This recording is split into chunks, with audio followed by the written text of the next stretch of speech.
দেখেন আমার কাবাবগুলো। Hello guys, আসসালামু আলাইকুম। এই দেখেন আমার কাবাবগুলো হয়ে যাচ্ছে। আমি একাতেই কাবাবগুলো বানাচ্ছি, খেতেও খুব সুস্বাদু। আর আমি এটা বানিয়েছি পাউরুটির উপরের আর নিচের পিসগুলো যে থাকে ওগুলা শুকিয়ে পরে জর্দা রং দিয়ে এগুলা করেছি। দেখেন কত সুন্দর হয়েছে, মাশাআল্লাহ। এই পর্যায়ে আমার কাবাবগুলো হয়ে গেছে বন্ধুরা। এই দেখেন,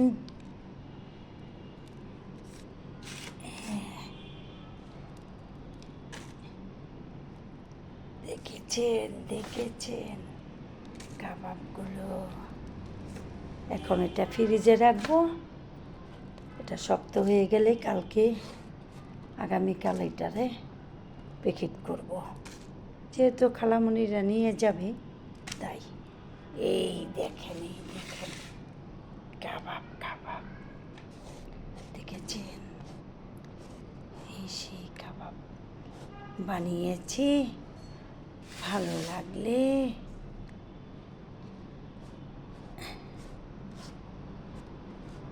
আল্লাহ হাফেজ। ভালো লাগলে লাইক কমেন্ট শেয়ার করবেন। আল্লাহ হাফেজ, খোদা হাফেজ, টাটা, বাই বাই।